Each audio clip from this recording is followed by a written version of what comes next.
Ayman Khan here for Seconds Out with Matchroom Boxing's Eddie Hearn and also Soccer Aid striking sensation Eddie Hearn. Just missed out on the plane to the Euros, right? Yeah, I mean, sensation. I don't like to call myself sensation. A lot of people have, obviously. But, yeah, you know, important role. Turned the game around. 3-2 when I came on. Obviously, we ran away with it. Important link-up play with Defoe. And really, you know, took Everett and SCN out of the game.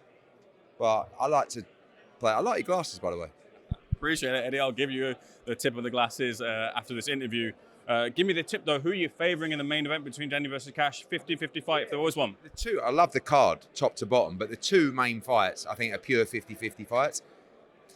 I rate Felix Cash, I really do. I always have done. But 18 months out of the ring is a long time, especially when, you know, we know he wasn't living the life by his own admission. So the role of Adam Booth is going to be very important in this fight, not just tactically, but from a confidence point of view, a mindset point of view as well, you know. I think he's the favourite because I do think he's the better fighter, but Tyler Denny with a couple of little important plays on words, talking about living the life and it catches up with you and all this kind of stuff, Felix is going to have to dig deep. I think it's going to be a war. I think it's going to go late, and as is the co-main. Conor Walker against Lewis Crocker is such a great fight. Conor Walker, say it about him, he's a very, very tough, determined man. But Lewis Crocker may be special, and he punches very hard. It'll be a great fight. Walk me through the rest of the card, and a bit of a disappointment that Jordan Flynn drops off. We don't get the grudge match between Cameron Vong and Flynn. Yeah, it's a great fight, Afori against Cameron Vong. And in normal circumstances, people would be very impressed with a step up. But we were looking forward to the Flynn fight. We wish him well. He's had surgery on his knee. Great fight as well. Shannon Ryan against Emma Dolan, British Commonwealth Championships. Kane Baker against Akib Fiaz, great fight. Hamza Uddin's electric talent. Muhammad Ali, Ibrahim Suleiman, Emmanuel Daisy. So it's a really, really good night of boxing on Saturday. Let's open door to the wider boxing sphere, and a couple of shots coming your way. First of all, from Devin Haney, who wasn't too happy that Matchroom didn't bid for the Sandor Martin fight, Top Rank winning that bid there. It seemed like in the statement, quite black and white. Normally they're a little bit more, I guess, favourably worded. I just wondered if there's anything behind the scenes between you and Devin Haney. I mean, I'm sure he was disappointed with the amount of bids. It was one. We have no obligation to Devin Haney. He's not a Matchroom fighter. He has no contract with us. He chose to be, or preferred to be, a free agent and jump around. He has his own promotional company that didn't bid, and they didn't bid because they didn't want to lose a load of money on the fight. They wanted me to lose a load of money on the fight. I'm sorry, but I don't mind losing a load of money on the fight if you're with me long term, if I have a contractual obligation to you, if you're part of the family. And I love Devin. You know, I'll always help him where I can. But at the same time, when I have fighters that are aligned to me, signed to me, who have given me their loyalty, I have to make sure they're a priority. And I didn't feel like the fight is a great fight. I don't feel like I would have put a valid bid in. And I felt like I needed that money to spend on my fighters. So, you know, I don't know why he's so disappointed. I spoke to his lawyer the night before the fight, and I said, and this still, you know, this is still in play. I would like to make the Liam Paro fight. You know, I wanted to make the Liam Paro Devin Haney unification. So I said to his lawyer, speak to the WBC, and I'll speak to DAZN and see if we're going to meet and come back to me. They never came back to me. I spoke to DAZN. They weren't really mad on the Sandor Martin fight, in all honesty. We decided not to bid. Pretty straightforward. But, you know, you can't... A lot of people want to have promotional companies, but never prepared to put any kind of... take any kind of risk, you know, or put any kind of money in. They just expect you to do it for them. And like I said, I would do it. I mean, if he was signed to Matchroom, if he'd pledged his future to us, I would have won that bid by a long way. But, you know... I don't see why Eddie Hearn's got to get you out of trouble all the time. Not Devin, but fighters in general. Where's Eddie Hearn? What's he do? Nothing to do with me, mate. You know.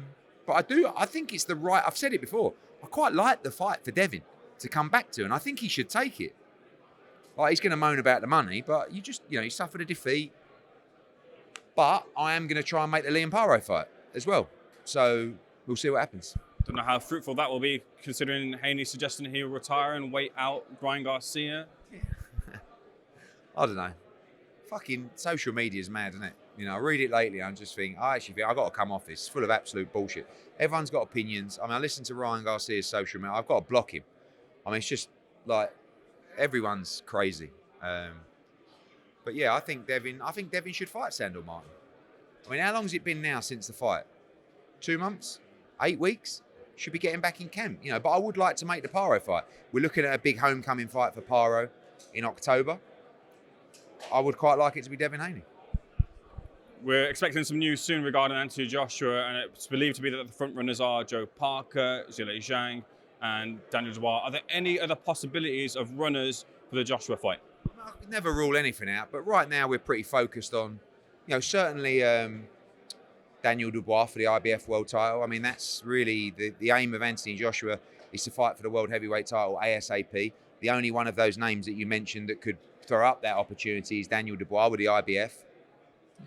But if the IBF title's not on the line, then Dubois maybe not as much of a focus. So we're in final negotiations with His Excellency and the team at Cellar, obviously talking to George Warren and Spencer Brown, and we're all working together on that card, and very hopeful, of course, that everything will be in order to announce in full the entire card next Wednesday in London. We've had some conversations with those runners. Joe Parker said there's been no discussions. Zhilei Zhang's team have said that he's not back from Asia until July. So does that leave Daniel Dubois as the one that's getting that fight there? If those guys got the call and got the offer, I think they'd definitely accept the fight. But we are focused on Dubois if the IBF's in play. So, you know, hopefully we can get everything on the line. Will the opponent be at the presser? Yes. Moving on, seeing the WBC have ranked Anthony Joshua number 1 over Fury, Parker and Caballero. Why do you feel that AJ's deserving of that number 1 slot, considering that's only Tyson Fury's first loss? Yeah, I mean, you know, he lost to Alexander Usyk, who was world heavyweight champion at the time. He's come back. Activity is key. You know, he's beaten Jermaine Franklin, Robert Helenius, Otto Warlin, and Francis Ngannou, who was also top 15 with the WBC. So I think sometimes when you're having that amount of fights, you know, I do feel that it doesn't really matter who's 1 or 2, but obviously it's between Fury and AJ. The Caballero win was great for Sanchez, but let's be honest, Sanchez is not an elite heavyweight. Joseph Parker's been on a great run, but isn't he WBO interim world heavyweight champion now? So I don't believe he's ranked. Is he with the WBC? Yeah, so probably not. So it's Fury AJ, 1 or 2. So make your pick. Given some of the criticisms regarding Tyson Fury's corner off of the back of the first undisputed fight heading into the second one, and the now leaked video that surfaced of him, people are talking about, you know, the corner and what should change. I just wonder, do you think maybe he might regret Ben Davison and letting him go, considering the resurgence of Anthony Joshua in recent fights? Look, you know, Ben's a great trainer. So Sugar Hill, and sometimes things happen in a fight and emotions get in the way. I mean, it's a pretty wild fight. It was a wild experience. You live and learn. I think when people talk about regrets, you shouldn't really have any regrets because you've made what you felt was the best decision at the time, right? So there's no need to have regrets because in that moment, it's fine looking back in hindsight at things. Oh, do you know what? I hate it when people do that. What I really should have done was, no, forget that. At the time, you made the decision that you thought was right for you. Now, if you made a decision that you didn't feel was right for you, then it's on you. But do you know what I mean? That's why people will say, oh, did you regret doing this? Do you regret doing that? Not really, because at the time, that made sense to me. And the only person it's got to make sense to is you. You know what I'm saying? So at the time, he felt that having his dad in the corner, Sugar Hill, Andy Lee, was going to be a positive for the fight. Now, was that a mistake? Will they do it again? That's stuff that you have to make a decision for now. But you can't look back and say, I shouldn't have done that, because at the time, you felt like you should have. I don't know if that makes sense, but that's really just, you know, you live and learn is the basics of that. And you have to get yourself in a position to win the rematch. And I don't care about the pub stuff. He'll be ready to fight. He's a competitor. And, you know, for sometimes I think Tyson Fury is probably a little bit misunderstood at times. And one thing that he's definitely misunderstood, I mean, he says some silly things sometimes, we all do. But one thing that he's definitely misunderstood on is that he doesn't actually care about the legacy, the belts, all that kind of stuff. He definitely does. And the reality is that if he doesn't beat Usyk, he will not go down as a generational great. He'll go down as a great heavyweight who was amazing for the sport, British world heavyweight champion, great personality, but not a true great, in my opinion. Because he just hasn't beaten the opposition, right? He beat Deontay Wilder.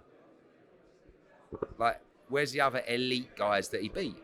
And that's why they need each other. AJ needs Fury. AJ needs to beat Usyk. Usyk's done it now. Usyk's a generational great, right? Undisputed Cruiserweight World Champion. Beat AJ twice. Beat Tyson Fury. I mean, if he beats him again, he's home and dry. Do you know what I mean? Unless AJ can come back and get him. So the others, that's what they're battling for. I feel like AJ's resume is fantastic, but he still needs a victory against Usyk or Fury to become that, I'm talking generational great. I'm talking Lennox Lewis, Mike Tyson, Muhammad Ali, George Foreman. You know what I'm saying? So, and he'll want that. Tyson will want that. And he'll be right up for this. I hear people saying Johnny Nelson, you know, I don't think the fight will happen. I'm like, fucking hell. What? It's mad. I just started, you know, I just looking at social media recently, just thinking, I don't know, maybe I've just gone soft. There's so many haters out there. It's mad. Very lastly for myself, 2 free agents, one in the form of Chris Eubank Jr., the other in the form of Lawrence Okoli. I imagine Lawrence Okoli isn't someone you maybe want to do business with, considering how things went, but interest in both? To be honest, I never look at, you know, I think there's one trait that my dad doesn't really like. I mean, my dad's very much like, if you try and fuck us, don't ever try and work with me again. I don't actually mind. If I felt that Lawrence Okoli had value, if I felt that he was exciting, if I felt that it was a good acquisition, I wouldn't rule it out. But I just don't feel like, with the money that Lawrence Okoli will want, that there's value in it. And that's just me personally. That's for my company, our platform. So we won't be inquiring about Lawrence Okoli. Chris Eubank Jr. is different. You know, I feel like he has value. There's a massive fight out there for Conor Benn that we can deliver as well. So yeah, I think that's definitely a more likely conversation, and we'll be open to it. I appreciate it. Thank you.